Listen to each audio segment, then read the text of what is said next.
tayong umawit. Aming bayan, pinupuri Tinataas ka namin, Panginoon. Itinataas, Tinadakila ka namin. Tinadakila ang aming puso ay isang umaawit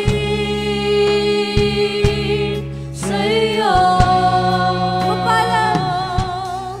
Mapalad ang bayan na iyong ibinukod. Mapalad ang bansang sa'yo lamang sumusunod. Maghari ka at manan sa aming pagpupuri. Ikaw lang, O Diyos.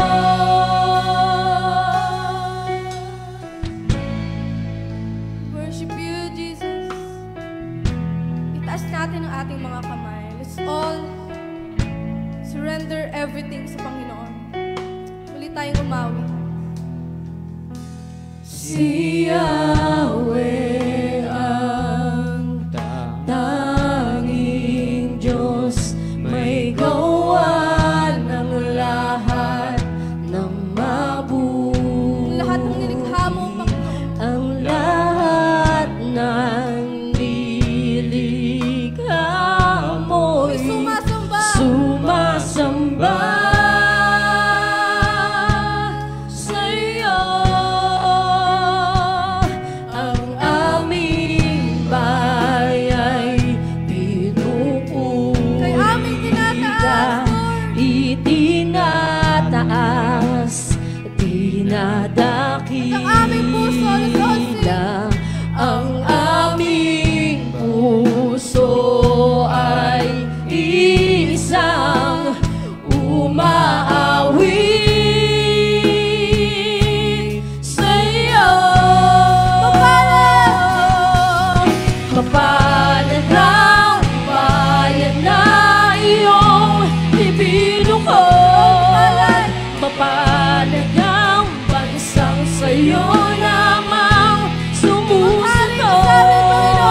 Maghari ka at manan sa aming pagpupuri. Ikaw lang, O Diyos. Mapalad ang bayan na iyong ibinukod. Mapalad ang bansang sa'yo lamang sumusunod. Maghari ka at manan sa aming pagpupuri. Ikaw lang, O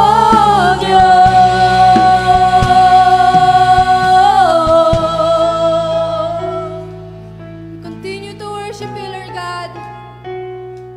We offer our lives sa iyo, Panginoon. We declare victory, Panginoon.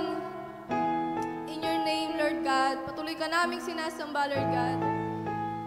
Patuloy kaming aawit, Lord God, ng buong puso, ng malakas, Lord God. Let's all sing this church. Let's all sing hallelujah.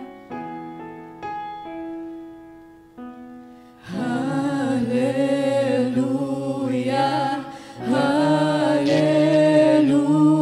hallelujah. Pinupuri ka namin.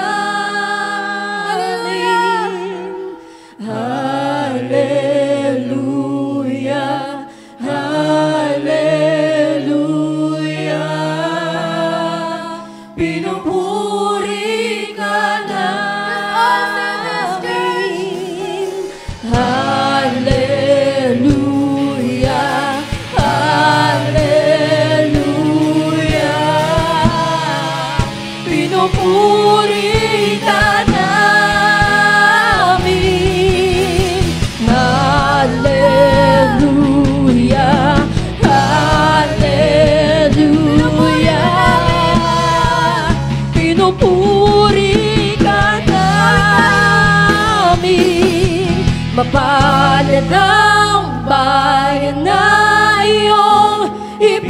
ibinukod.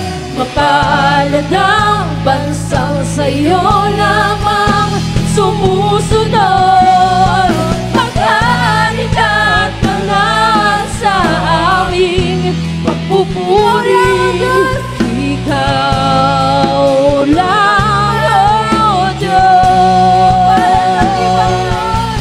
Mapalad ang bayan na iyong ibinukod. Mapalad ang bansang sa'yo lamang sumusunod. Maghari ka't manal sa aming pagpupuri.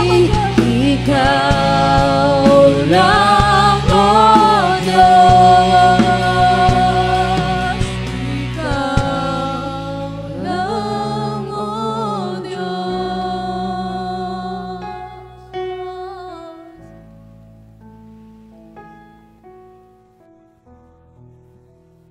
Magandang gabi po sa ating lahat and welcome to our midweek service. No? Pwede bang kahit nasa bahay po tayo, pwede bang bigyan natin ng isang malakas sa palakpakan ng Lord? No? Dahil talagang mabuti siya sa ating lahat. No? Still, we have our time, no, this opportunity para makarinig po ng salita ng ating Panginoon. No? So, hello po sa ating lahat. Magandang gabi, umaga, hapon, tanghali. Kung sang panig man po tayo ng mundo, and the Lord is happy na nandito po tayong lahat ngayon. No? So, bago po tayo mag-start, gusto ko lang malaman kung okay yung bawat isa. From 1 to 5, 1 being the highest. Kumusta na po ba tayong lahat? No? Pag 1, medyo okay naman, happy. Pag 2, medyo may konting something. Pag 3 naman, okay lang. No, neutral lang yung pakiramdam natin. Then, yung 2 and 1, ito na yung parang may problems po tayong kinakaharap. No? So, we can comment down kung ano nga ba yung nararamdaman po natin ngayon. And, ayun, batiin ko ulit kayo ng magandang gabi. And I know may message ang Panginoon sa ating lahat. Ayan, ako po si Alisa, and nandito ako para magbigay po sa atin, no? Talagang mag-speak kung ano nga ba yung mensahe ng Diyos para sa atin ngayong gabi. So, yun, bago tayo mag-start, no, may itatanong lang ako. No, lahat ba tayo may battles? No, comment nga kayo dyan. No, lahat ba tayo may battles? Alam kong oo ang isasagot natin dahil lahat tayo nakakaranas ng mga problema, no? Iba't ibang level po yan. Meron tayong kinakaharap na problema or battle sa ating family, no? Hindi pa okay yung relationship, may misunderstanding, no? Pwede rin namang may problema sa academics, no? Sa studies natin, may mga quiz, no? Medyo overloaded na yung mga pinapagawa sa atin, no? Pwede rin namang meron tayong problem sa finance and iba pang aspect po ng buhay po natin. And alam nyo, we have also a battle sa ating spiritual life, no? So, yun nga po yung ating topic this month for our midweek service, which is yung spiritual warfare, no? So, totoo po itong battle na to. Hindi po ito guni-guni, hindi po ito kathang-isip lang, pero there is really a battle going on to our spiritual life, no? We have spiritual battle. And ngayon, ito yung pag-uusapan natin kasi gusto natin, no, talagang maging aware tayo, ano ba yung nangyayari? Ano ba yung problema? Bakit nga ba may problema sa spiritual life po natin, no? So, alamin nga natin, ano ba yung spiritual battle? O sabi ng notes ko dito, overcoming Satan's works. So, ibig sabihin, may battle kasi may kaaway, may kalaban. No, parang sa isang war, hindi na matatawag na war kung wala kalaban. No, walang opposing na kaaway, no? So, next naman, why I have spiritual battle, no? So, ito po yung nangyayari sa buhay ng isang anak po ng Diyos. Meron pong temptation, meron pong distraction. So, ibig sabihin, pag meron po tayong spiritual battle, we are under attack by the enemy. No? Kasi ang aim naman po ng enemy, no? Para mawala po tayo sa Lord, para umalis po tayo sa piling po ng Lord. And alam nyo ba, there are 3 battles na we experience, spiritual battles na na-experience po natin sa life natin. Unang-una po dyan, worldly battle. Pangalawa, obvious battle. Ito yung battle na kitang-kita mo na nangyayari talaga sa life mo, na talagang kita mo na ito, nangyayari to, problema na ganito. Diba? So, yung next naman po na battle is the battle within us. And alam nyo po, ang pinakamahirap na battle na we can experience is the battle within us. Kasi pag battle within us, ikaw lang ang nakakaalam. Pwede bang i-comment mo dyan, ikaw lang ang nakakaalam. And alam ko lahat po tayo ay may battles na tayo lang yung nakakaalam. At si Lord, syempre, no? So, tayo lang yung lalaban dun eh. And ang Lord. Kasi nasa loob lang po natin yun. And minsan, hindi po natin yung tinatanggap as a battle. Akala natin simpleng may mga simpleng circumstances lang.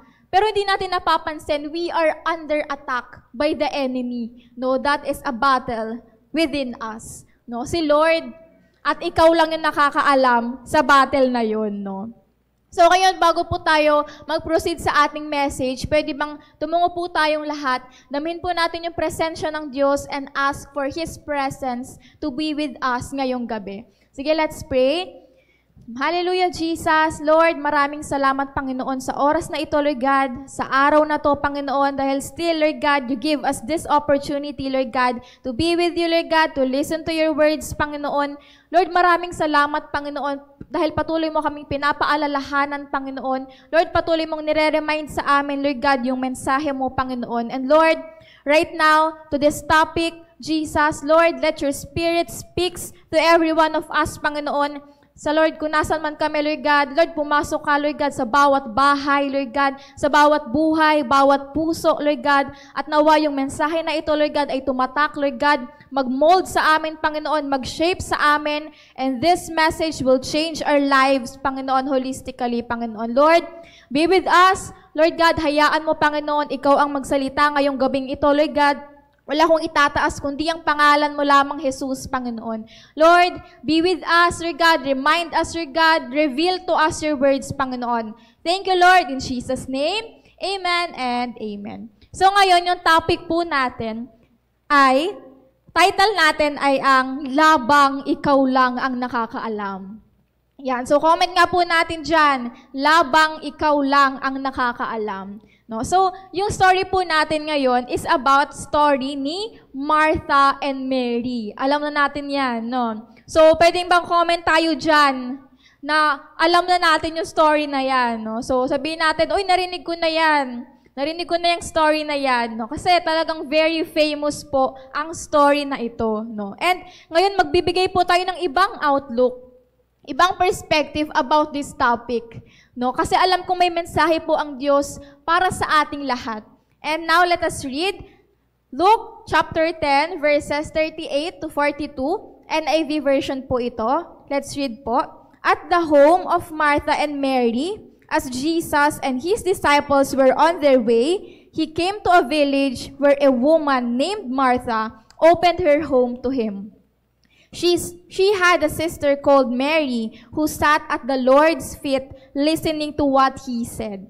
But Martha was distracted by all the preparations that had to be made.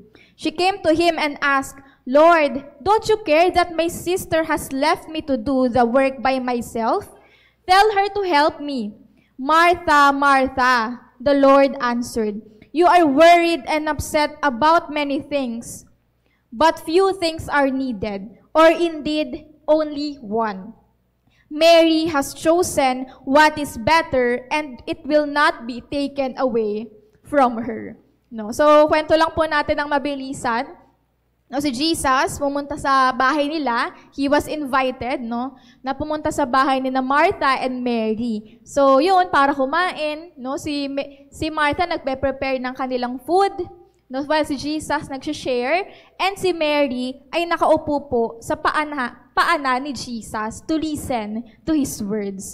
Pero sabi ni Martha, nakita niya si Mary, na Lord, no, sabihan mo nga si Mary na tulungan ako kasi mag-isa lang ako dito na gumagawa.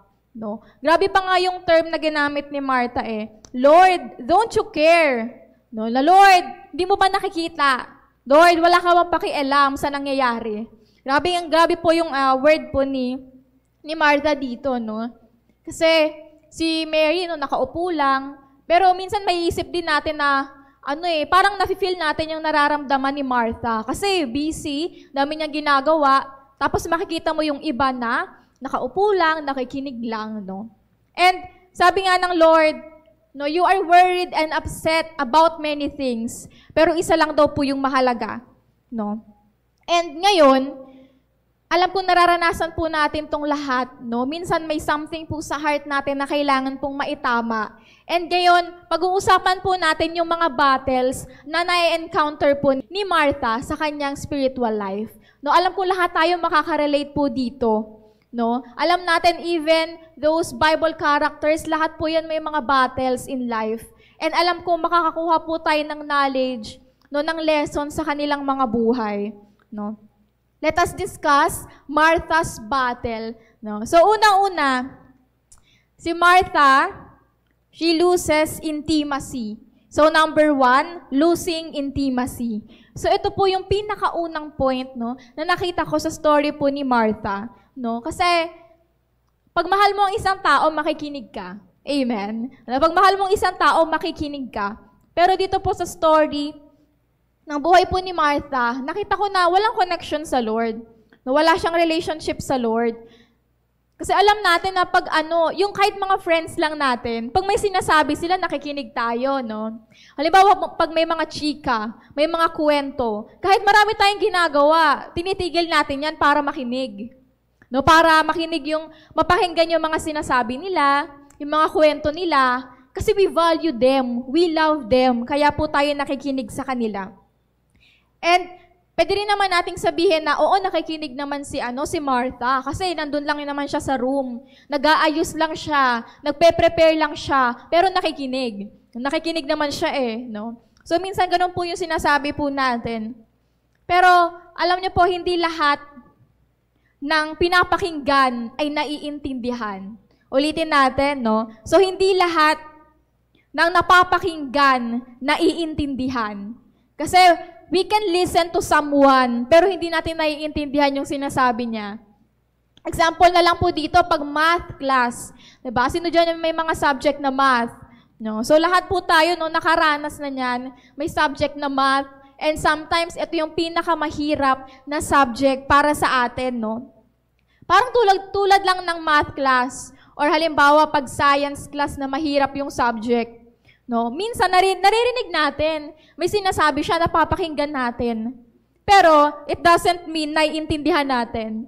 No, kaya nga minsan, experience ko din yan. Napapakinggan ko yung sinasabi niya, yung ng prof, no, ng teacher, pero hindi ko gets, hindi ko naiintindihan. So, pwede po pala yun, no? No, pwedeng nakikinig ka, pero hindi mo naiintindihan.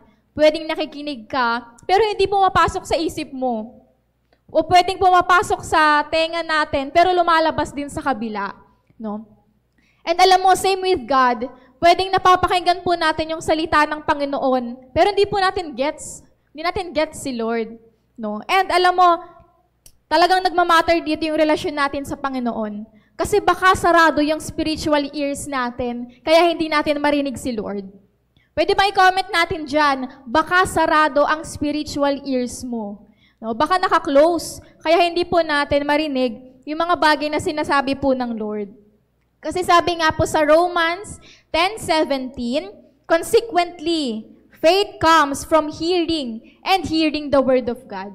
No? Yung pananampalataya po natin, yung connection natin sa Diyos, no, yung faith po natin, lahat po ng yan, nagsisimula sa ating pakikinig. No, sa tuwing nakikinig po pala tayo ng isang bagay, nagle-level up po yung ating knowledge. Nagdadagdag po yun ng value sa ating sarili. Ganoon din po sa Lord, no?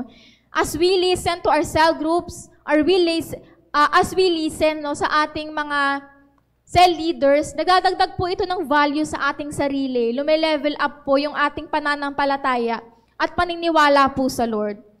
Parang, halimbawa, itong isang tao na to, lagi mo naririnig yung kanyang kwento, yung story niya. No? Yung parang, naririnig mo na, uy, ganito si ganyan. Ito yung nararanasan niya. Pag puro ganun yung naririnig mo, parang lumalalim na yung pagkakakilala mo sa kanya. No? Same with God. No? Sa patuloy po nating pakikinig, during our midweek service, Sunday service, it adds values to ourselves. No, dumadagdag po yan sa ating mga sarili. No, nagkakaroon po tayo ng pananampalataya sa pakikinig at pakikinig. No, sabi nga dyan no, sa verse natin, hearing and hearing. Hindi lang isang hearing, pero dalawa. No, kasi consequently or consistently natin na pakikinig po sa Lord. Kaso yun nga po yung pinakamalaking problema sa lahat.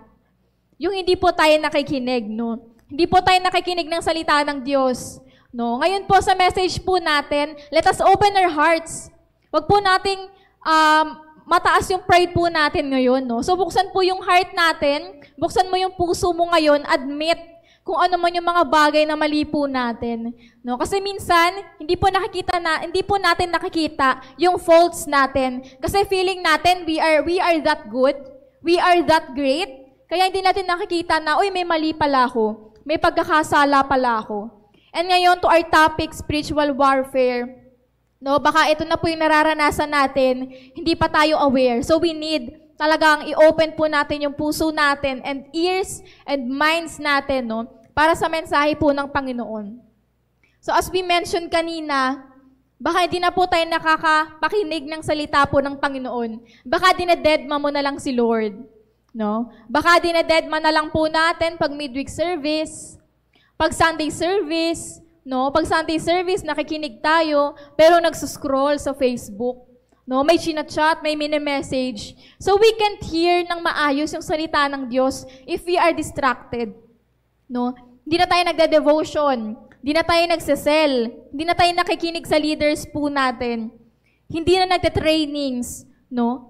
Hindi na po natin yung ginagawa Kaya makikita natin yung life natin parang pabagsak. Kasi yung buhay po natin, hindi natin binubuksan sa Lord. O, di tayo nakikinig, di tayo nagsisell group, hindi ka nagde-devotion. Minsan tinatamad pa po tayo. Then sometimes we're asking God, Lord, bakit hindi kita marinig? No, Lord, bakit parang ang layo-layo mo? We keep saying that to God, not knowing na tayo po pala yung lumalayo. Ikaw po pala yung lumalayo. Siya po pala yung iniiwasan po natin, no? So we must be aware. Baka sa some point of your life, iniwasan mo si Lord. Tinanggihan mo yung cell group kasi may pupuntahan ka lang na medyo hindi naman importante. Lahat po ng bagay na yun, kailangan po nating maging aware. Kasi si Lord na po yun Si Lord na po yung binabaliwala po natin yun. And sabi nga, let us focus sa bulong ng Lord. Na-topic namin yun isang beses sa cell group. Na sabi nga, bakit parang sometimes hindi mo marinig si Lord? No, sometimes we can't hear God kasi masyado po tayong sensitive sa boses ng iba. Imbis na sensitive po tayo sa boses ng Lord, sa ibang bagay ka sensitive, sa ibang bagay ka focus. No, so let us be aware. Baka hindi mo marinig si Lord kasi sobrang lakas ng boses ng mundo. Sobrang lakas ng boses ni Satan, kaya you can't hear God. No, patuloy tayong lumalapit sa mali, pero napapalayo tayo sa Lord. Kaya we can't hear God. No? So, always remember na maging aware po talaga tayo sa ating spiritual life. Kasi if we believe that God is real, then we believe that Satan is real. Totoo po siya. Nag-exist po siya. And we must be aware na baka we are under attack. Pero di tayo aware. Di tayo aware minsan. Di natin napapansin.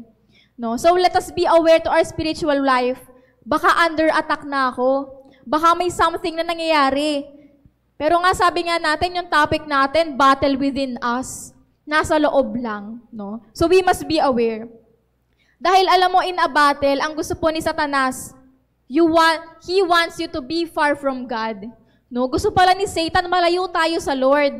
Pero tayo hinahayaan lang natin. Nahayaan mo lang hindi ka mag-cell group.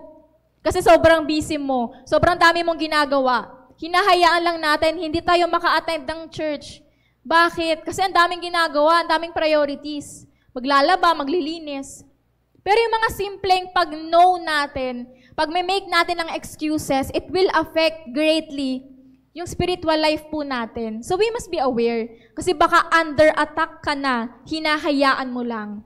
No, pwede ba i-comment natin dyan? Under attack ka na, hinahayaan mo lang. No, sa simpleng hindi pakikinig, sa simpleng pagtanggi, sa simpleng hindi paggawa ng paraan. We are under attack. No, so we must be careful and aware, no? Kasi ang mga bagay na hinahayaan mo lang ay ang mga bagay na kokontrol sa'yo. No? Parang hinahayaan mo lang na, uy, lagi kayong gumagala everyday. Laging gumagastos everyday. Di mo na mamalayan, di mo na makokontrol. Kasi araw-araw mo nang ginagawa. Nagiging habit na po natin. No? Ito po yung talagang pinaka-katakutan nating lahat. Yung malayo po tayo sa Lord. No? And alam mo ba, nagsisimula yan sa hindi pakikinig.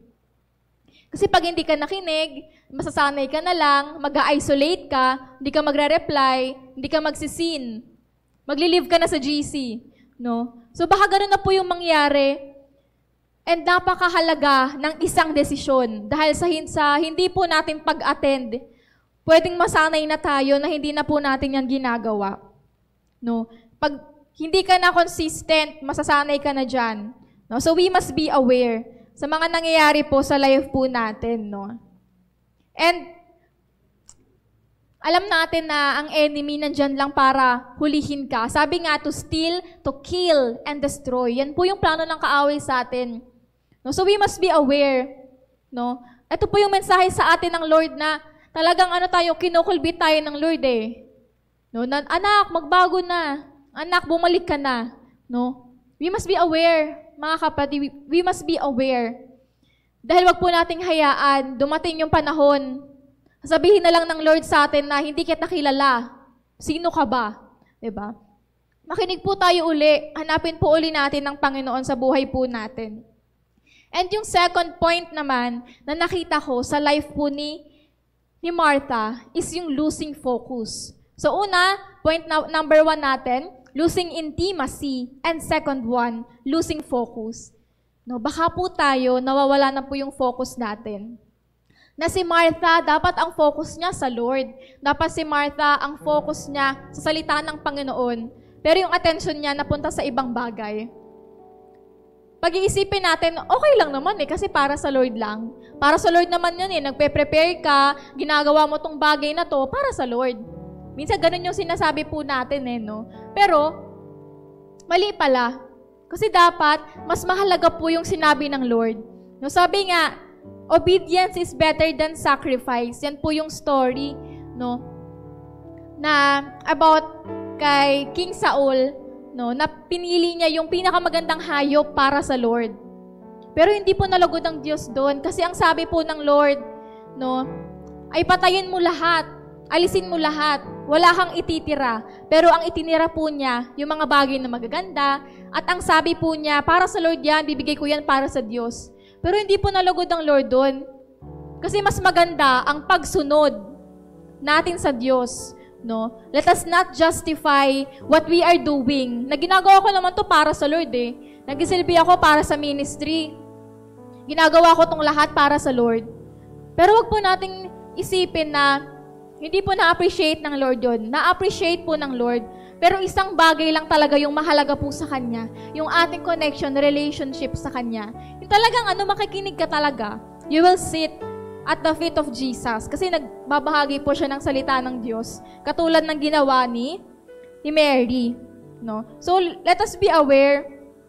Baka po, sa ibang bagay na po tayo nakatingin. And sa point po na number 2, yung losing focus, meron po tayong nahati po ito sa 2 points. No? So, yung number 2, may 2 points pa uli. So, yung pinakaunang point po natin sa number 2, si Martha sa mga bagay nakatingin. No? So, mag-ingat po tayo kasi baka sa ibang bagay ka na busy. Akala mo dyan nalulugod si Lord, pero hindi.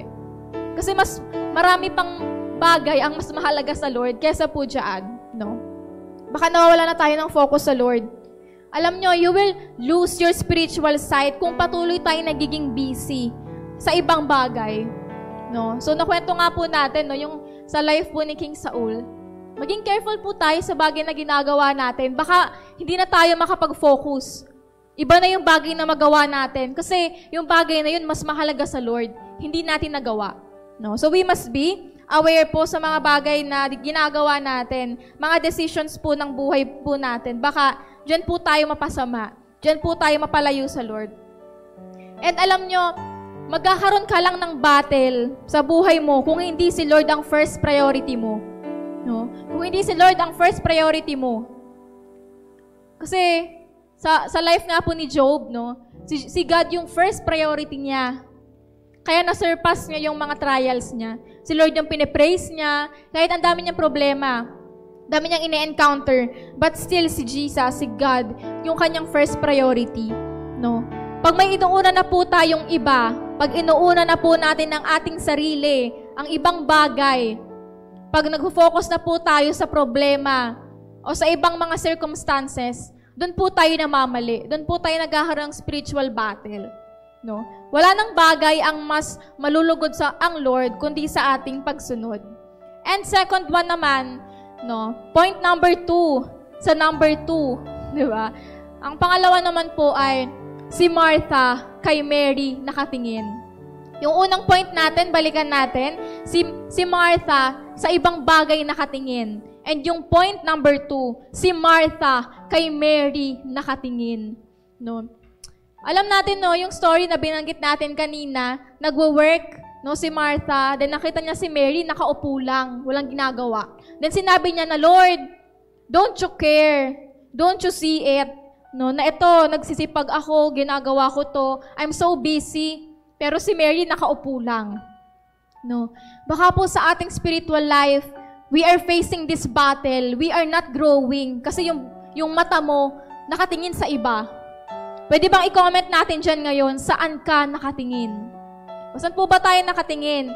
I-check po natin yung sarili natin kasi baka sa ibang tao na po tayo nakatingin. Baka we lose of focus.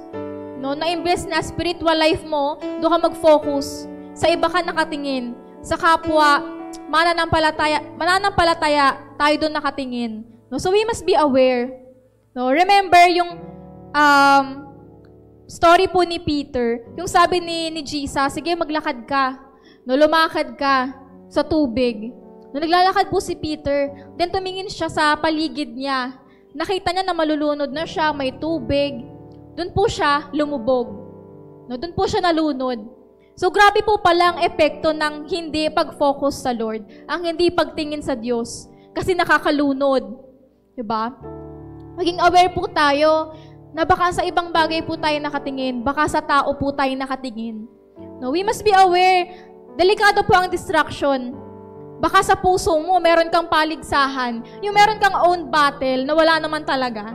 Yung parang nakikipag-kompetensya ka sa kapwa mo Kristiyano. Maging aware po tayo. Kasi we are under Satan's attack. Kasi ayaw po ng Lord na mayroong paligsahan. Wala pong mas magaling. Kaya nga sabi, never think you're better than anyone else. Kasi si Lord lang po yung better. Lahat po tayo pantay-pantay.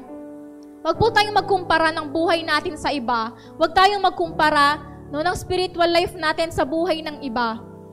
No? Pero sometimes, maayos din yun kapag gusto natin, we get inspired.